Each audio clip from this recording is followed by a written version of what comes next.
Good afternoon, everyone. We're going to give a little bit of time for people to join the session, and we will begin this ProBridge webinar titled Navigating Core Conversions, Building Your All-Star Team in just a few minutes.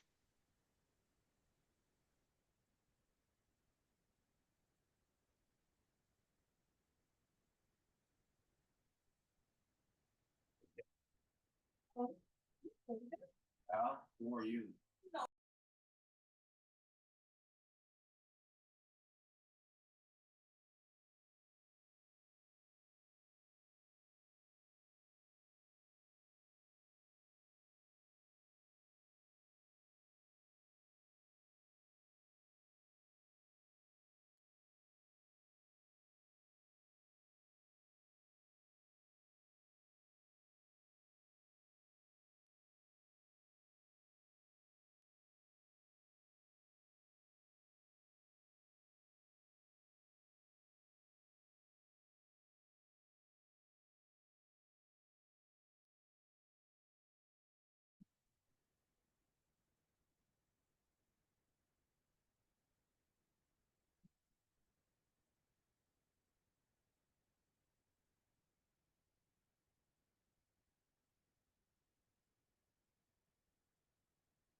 Good afternoon, everyone. Hope you're all having a wonderful Wednesday. On behalf of ProBridge, we would like to welcome you all to this webinar titled Navigating Core Conversions, Building Your All-Star Team. Today, we have with us ProBridge's core banking expert, Robin Hess, and Trellance's VP of Sales and Engineering, Josh Bolander.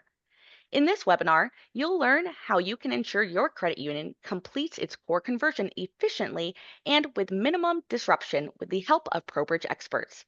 But before we jump in, we would like to go through a few housekeeping items. First, this webinar is being recorded and it will be made available to all after the session concludes. Second, due to the large attendance, the phone lines have been muted. And lastly, we want to hear from you. There will be a Q&A at the end of the conversation. If you think of any questions during the duration of this webinar, please feel free to type them in the Q&A box and we will do our best to answer. You can also answer yes to the poll that is on the screen right now, and one of our team members will reach out to you soon after the webinar concludes to discuss the topics within this session. Thank you again for being here for this ProBridge webinar. Without further ado, here's Robin and Josh. Thank you, Cassie, and welcome everyone. We're going to go ahead and get things kicked off. We have a couple of introductory slides, and then we're going to jump right into the bulk of the presentation here if we can. Robin, if you want to jump into the next slide for us. So some of you may be wondering, ProBridge, where do they come from? So ProBridge is one of the Trellance companies, and we've been around for quite a while. We recently went through a rebrand at the beginning of this year, so hence the new name ProBridge with what we think is a fantastic logo. So hopefully you have some familiarity there. But just as a quick reminder, within ProBridge, we are part of that Trellance family. We are a credit union cooperative, so we focus on working only with credit unions. Our board is all credit union CEOs, and we've been servicing the credit union industry for over 36 years. So we're very proud of our heritage, very proud of where we fit into the industry, and we really are focused on your success as we go through this process. We have over 250 credit unions that we partner with today across our three primary lines of business here. So I'm going to start on the right-hand side. We do offer an analytics platform. It's a full analytics suite offering data warehousing, AI behavior-based predictive models, as well as detailed loan and regulatory analytics come with that solution. We also have our Opteri line of business, where we focus on a lot of the things that I like to describe as everything you need to do, but you might not want to do. So it's going to be things like IT security, disaster recovery and BCP, Microsoft licensing, getting into the cloud, and it helps manage and handle a lot of your regulatory requirements as well. And then today, where we're going to spend the bulk of our time is going to be on ProBridge. And ProBridge is where we have specialized credit union expertise, where we can provide expert resources from a consulting standpoint or from a staff augmentation standpoint to help make sure you're getting your projects done. So today, we've put together a little agenda here for us. So as we go through this, we're really going to focus on core conversions. If you haven't been through one, I'm sure you've heard enough horror stories about what those that have gone through them, what joy they've had. We'll put it that way with a little sarcasm. So we're going to talk about what that looks like. How do you make sure you have the right team to support a core conversion? How do you help avoid some of that burnout? How do you make sure all your reporting and data mapping is done effectively? And then also talk a little bit about, some of the case studies from recent mergers. So while we're going to be really focused on the core conversation, this is also going to apply to if you're converting from a digital banking platform or a payments platform or really any system that you might have.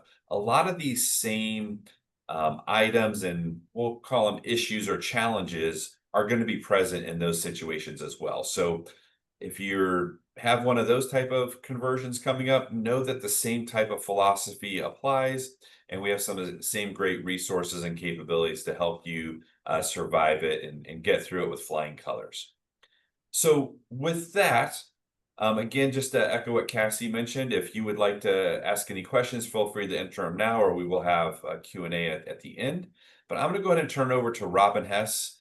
So not only being an expert in the core banking platforms, she is one of the smartest people I have the privilege of working with. She's very knowledgeable and can really help connect the dots on some of those critical issues that you're going to face and how you can help solve them in the most efficient way possible.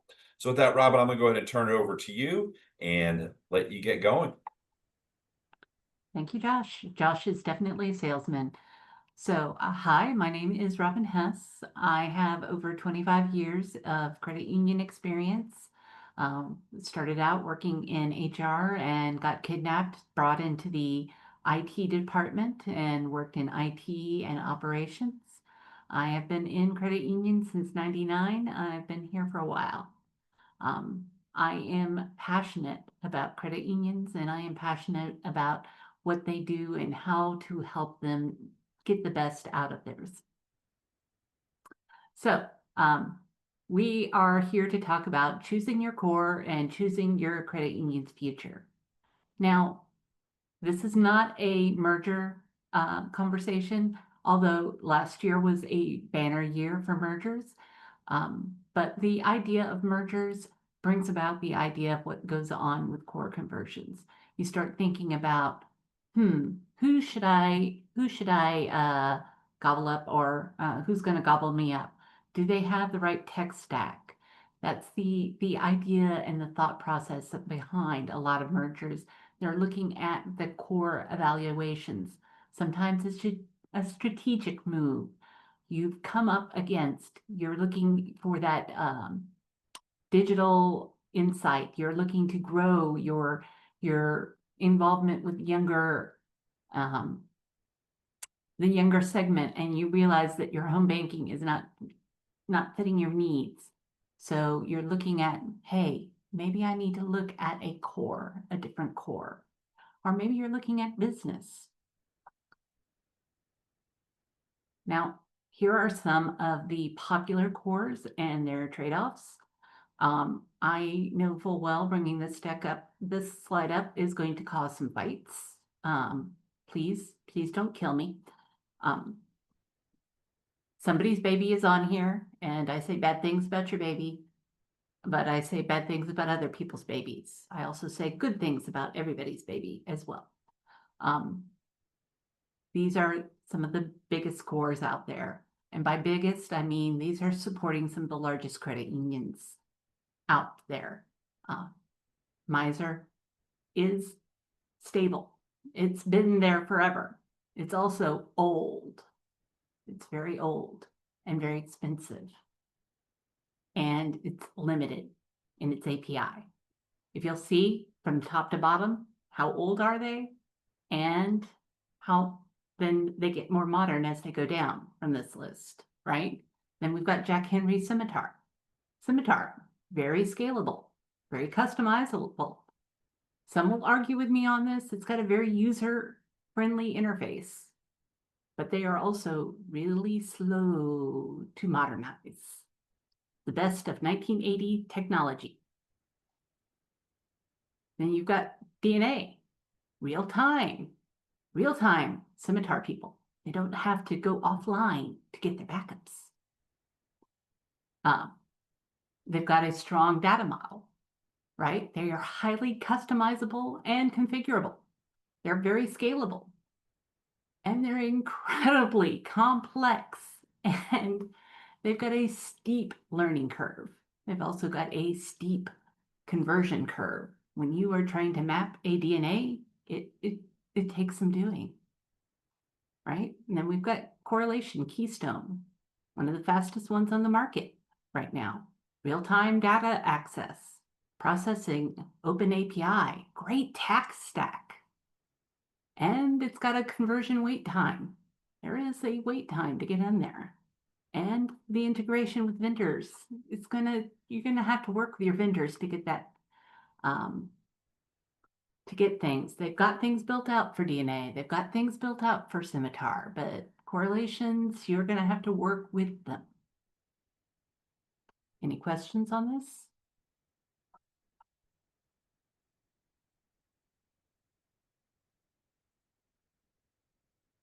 All right, I was on a conversation with a IT manager, and he had this quote that I absolutely love. I want to build my team, but I don't want to build a church for Easter Sunday. And if there was ever a quote that had to do with core conversions, this is the quote. You do want to grow your team, but you don't want the largest pull, the biggest need to be what you go to your CEO with the ask.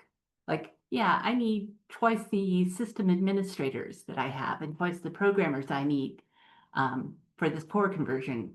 What are you going to do after the core conversion? You're going to let somebody go?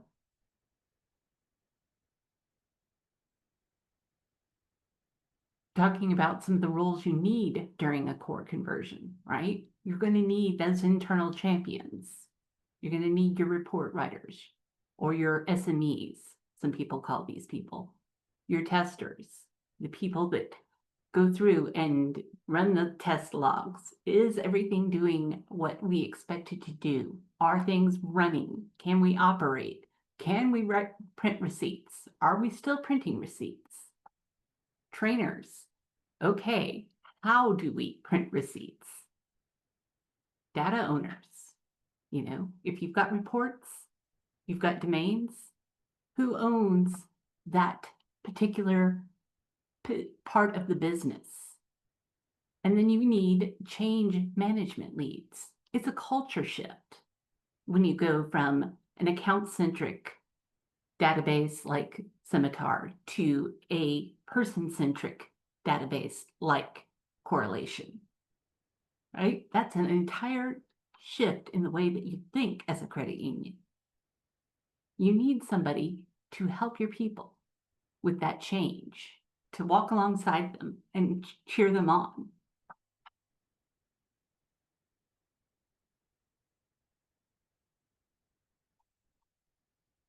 But with all of this change, you have a lot of attrition. People get burnt out. They're doing twice the amount of work. You've got 2 cores going on during a core conversion. You're running 2 cores at the same time. That means your database administrator is taking care of your existing database and the new one. Your report writers are learning how to write on the new one and still have to produce reports on the old one.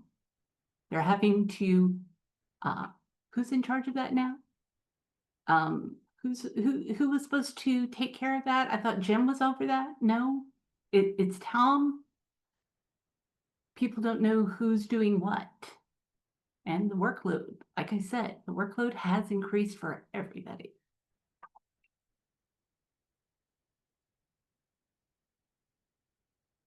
So you paid a lot of money to train these people, to get them on board, to get them excited about this core conversion. And how do you keep them from running like all once you're in the middle of the core conversion? Well, there are some best practices to reduce attrition. Getting temporary staff, get some temporary help, getting more, beefing up your training program. Your trainers, their pizza budget needs to double. Communicate. You need to communicate more than you feel comfortable communicating, because communication builds trust. And they're going through something where they feel very uncertain. And uncertainty is going to make them look elsewhere. And then there's always incentives. Incentives are money. Incentives can be PTO. Something you also need to look at when you're looking at this. Have you looked at your PTO, your time off, your scheduling, right? These people are putting in some major hours during a core conversion. Your HR, it needs to be involved in this because they need to look at your overtime. Just because they're salary does not mean you can be working them 120 hours a week.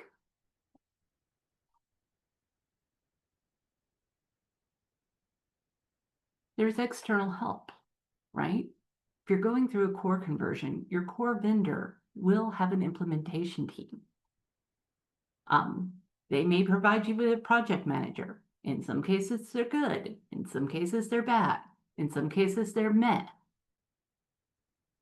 Temporary staffing partners. You can use somebody like ProBridge. You can use somebody like, temporary staff.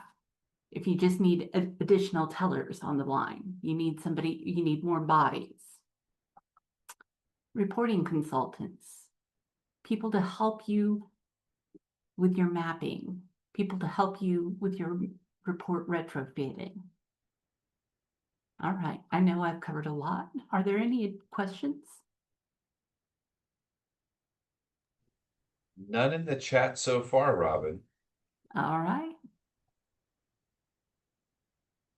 So we're going to talk about protecting your legacy while crafting your future. And what do I mean by that? I mean, let's protect your core business. Your core business being your core server as it exists right now. You want your existing core, even as you're going through the conversion process, you're going to want to keep that up before and after the conversion for a little bit. One, business continuation, right? You want to know that you're going to be in business. The dream is you on core A, Friday evening, and core C, hopefully by Saturday afternoon. That's hopefully. Usually it's more like Monday morning, right? Fallback options. Things happen. Cores break. Things break. Everybody knows what happened with ViStar and Nimbus, right? They made the decision to go to Nimbus and they didn't have a backup plan. And they had a lot of people who had no access, right? You want to have a backup. Training and transition support. You want to make sure that your people who are going to be running your new core have time to do the training that they need for that. They've done all of this time. They've learned everything there is to know about XP2. But DNA is a new beast. And they need to know how to feed and care for that beast. And so you want somebody taking care of XP2 while they're learning about how to care for the new baby.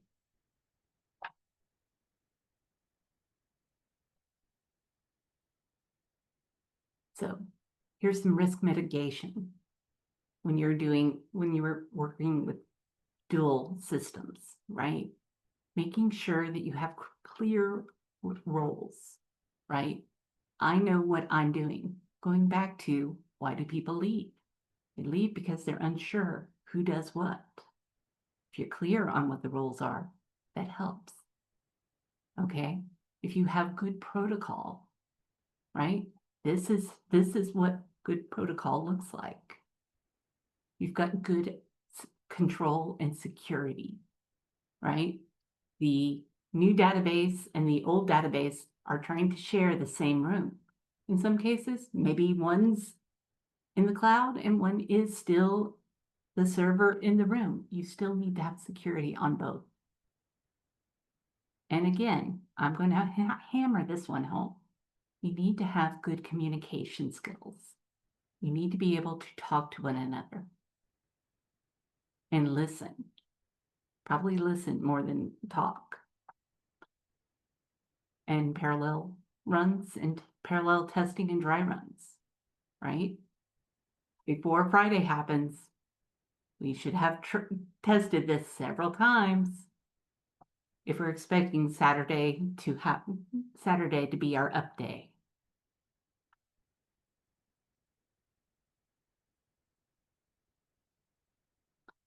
Then we're going to talk about the report retrofitting and data mapping.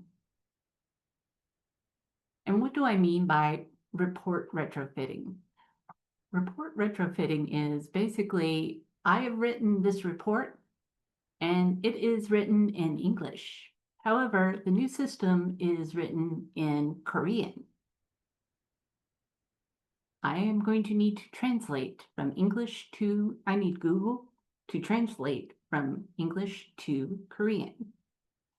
And in most cases, it's not Google, it's somebody's brain, or several people's brains are going to be needed to translate that.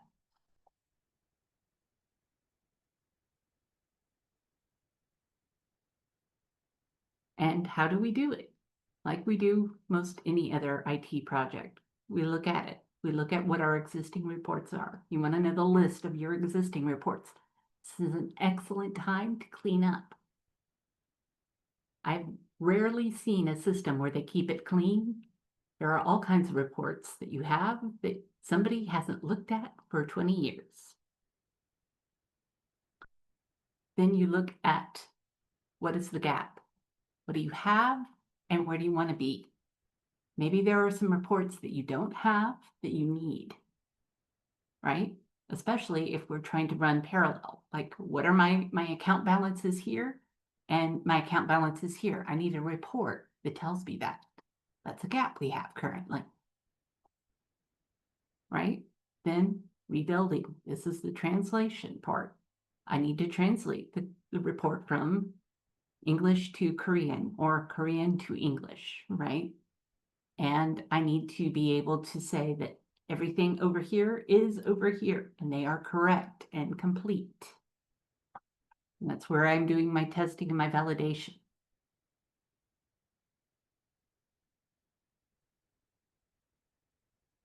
There are a lot of tools that can help you with report retrofitting. ETL tools,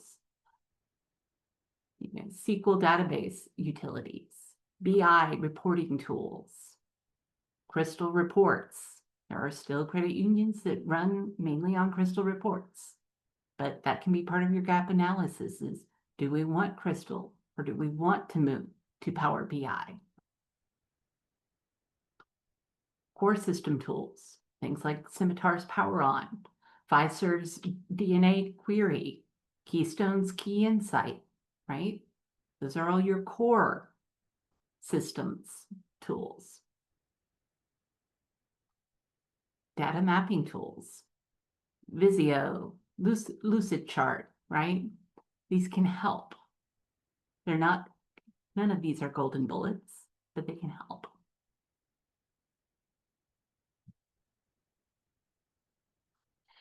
Here are some techniques that can help you when you're doing the report retrofitting.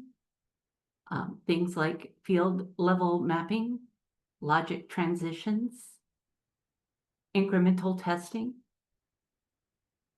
template standardization, automated scripting, parallel reporting.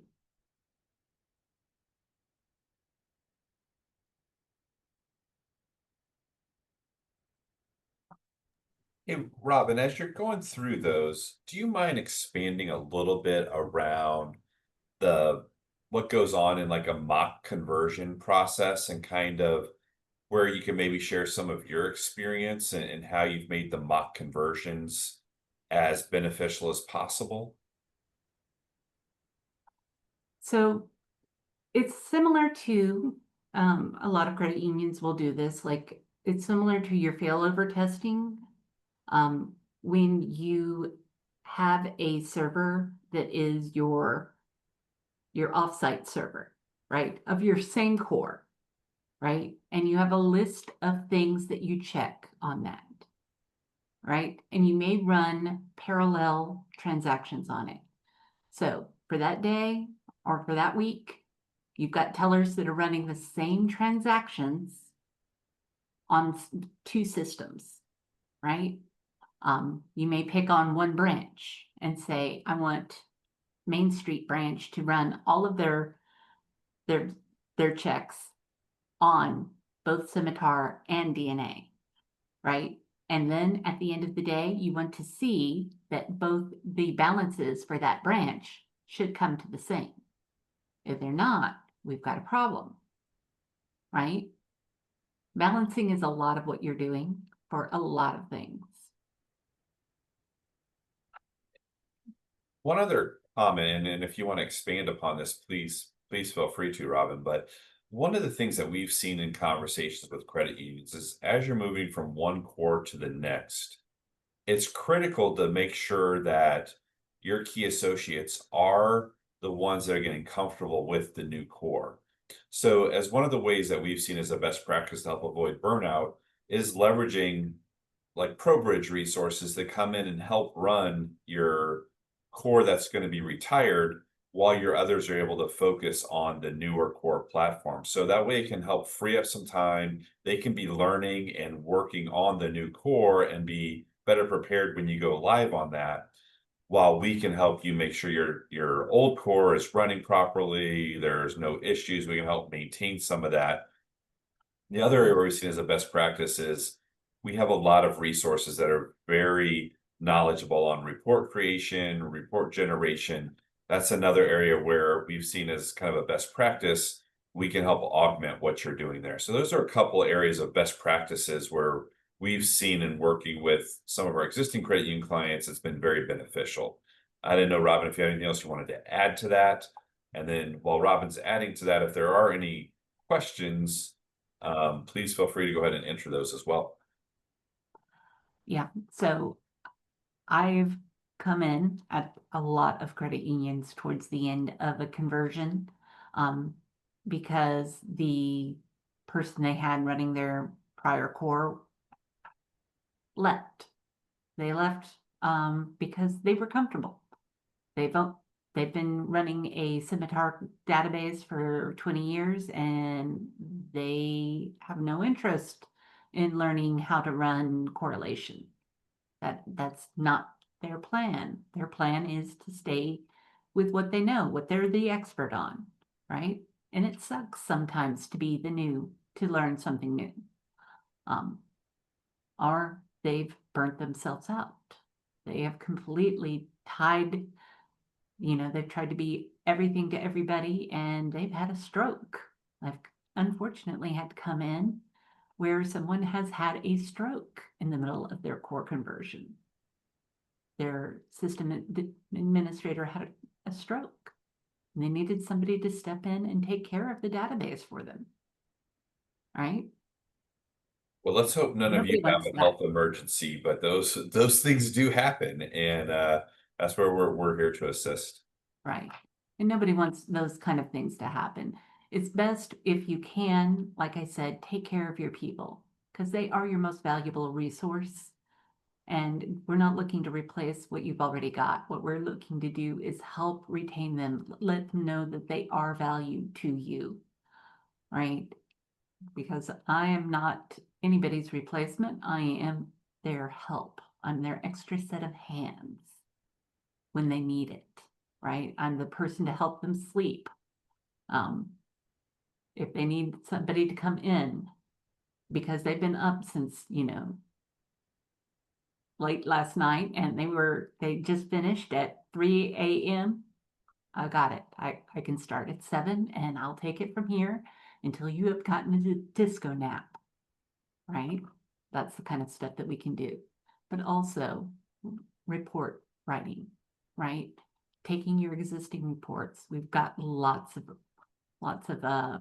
current projects where we're helping people translate their, XP2 to DNA reporting, right?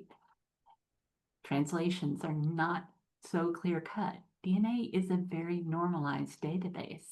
So there are a ton of ways that you can get the same field that are not, seems so much easier. It was so much easier. It's the complaint that people will sometimes have that it's like, it was so much easier in XB2. But that's not where we are. You have to be where you are, right? And it's okay.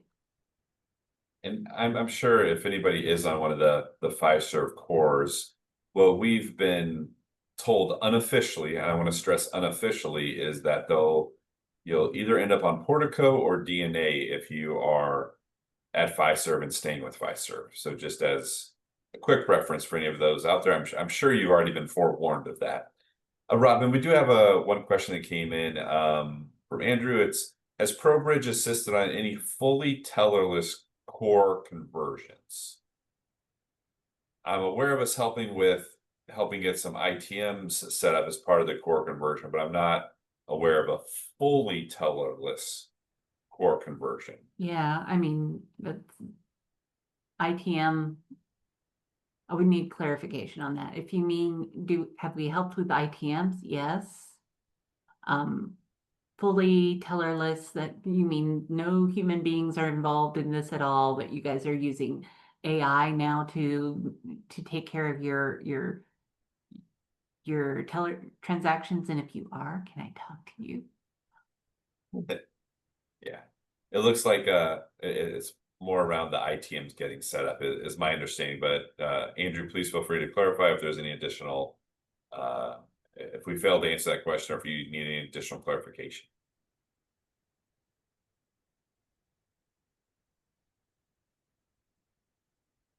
Cass, is there any other questions you're aware of or anything that had come in previously?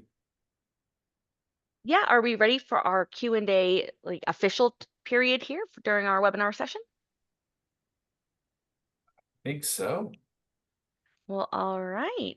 So I know we have been taking these questions kind of throughout the webinar, but if we want, this is our official Q&A portion of the webinar, and we do have the Q&A box that you can click on. So it's not going to be using the webinar chat, but there should be a box down at the bottom where your choices are for your buttons. And in case anybody else does have other questions, I'm going to go ahead and get us started on just some questions that I have. While people go ahead and type. But while I've been listening to this, I know that different credit unions, every one of them are so unique. And if a credit union needs to get a core conversion done faster than maybe some others, is there a way to expedite that process? Bribe your core vendor? No, I'm joking. I'm very much joking with that. Expediting is, again, having done all of your research ahead of time. You've got your list of your reports ready. You've got your hardware ready. You've got everything as in a ready state as you can have it, right? In as much as you can, you've done your pre-mappings, right? They will give you a list during your core conversion of these are the things that we're going to need. These are the configurations that you will need, right? Having read that and understand what's going on in that list will get you a lot of the way there. Getting stuck in decision paralysis will make your projects last longer, right? If you need to go back and forth, well, maybe we want to do change our ATM vendors at the same time as we do our core conversion. That has happened to me. I'm not naming names, but I could. Sounds ominous. It is. Robin, we got a little more clarification on the ITM question. Their ITMs cannot handle connections to more than one core at a time, and they don't have Oh, any tellers to straddle two cores at once. So when their branch is fully ITMs with no mm-hmm. tellers on staff. So that may be one we need to take offline, Andrew, and have more of a one-on-one conversation. So uh, Yeah. if you have your I think question box popped up again. If you would like to respond, that you'd like to have a conversation that will help us keep track of it, but we've also written your name down as well. So we'll be sure to follow up with you directly. Yeah. Perfect. I'd have to look at your ITM vendor, right? Um, because some are tied to specific cores. Like they're like, oh no, we really heart Fiserv, and we're not gonna let you go to Scimitar, or we're not gonna let you go to correlations. And you're like, no, I don't want to do an ITM conversion and a core conversion at the same time. I don't. I will if I have to, but I don't want to. Robin, I do see another one coming in here, and this seems like an easy one to be able to answer. So excited about that. But somebody's asking, what kind of staff do you recommend adding to the team to really make this a efficient process? Well, absolutely, I would recommend, additional staff to help you with your core system administration. Even if you're going to something like you're going from Spectrum on-prem to Scimitar Ease, you're still going to want a core, somebody to help you run your core. Whether it's your legacy core to help them with the legacy, but you're definitely going to want some additional help there. You don't need another full-time, but you do need somebody to, again, help them. Uh, I'd also say report writing and data mapping, especially if you're looking at some of the more or modern ones like DNA or correlations. There's a lot of mapping involved in those, and you want somebody to help you with that lift, right? Somebody to help with the mapping of your old system to your new system to make sure your reports are accurate and timely. All right, thanks, Robin. I believe that is the last question that I'm seeing come through. Um, Up to you guys on if there's a couple more things you want to say or if we want to close this out.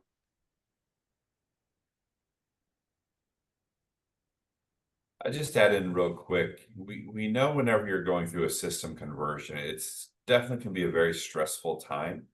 And there's obviously additional workload that comes into play. So we're really here and what we'd really like to, focus in on is how we can help make that a little bit less stressful, a little bit easier, and a little bit manageable for everyone that's involved, whether that's converting to a new core or converting your digital banking platform or another or system. To keep us in mind, we're here and available to help.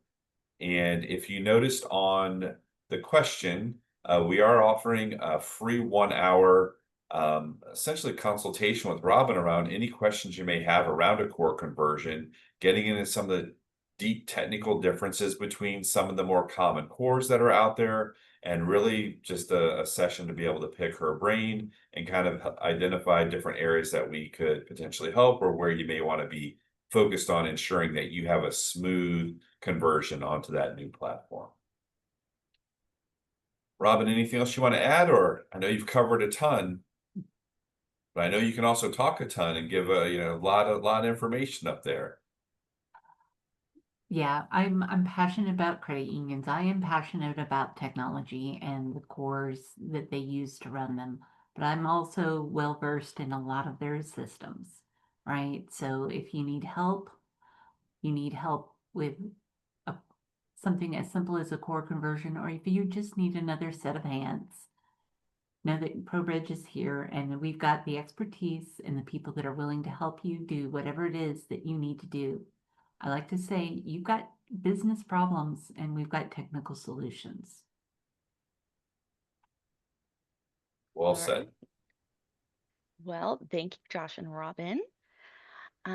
As we kind of conclude this webinar, we do want to say a huge thank you to all of you who have attended this ProBridge webinar. As we stated at the beginning of the session, we will be sending you all a digital recording of the webinar so that you have it available to review. Also, as Josh stated, if you had a question that did not get answered during the session, or if you simply want to discuss the topics during this webinar or have that consultation, you can answer yes to the poll that is on the screen right now, and one of our ProBridge team members will reach out to you soon after the webinar. Thank you to everybody and have a great rest of your day.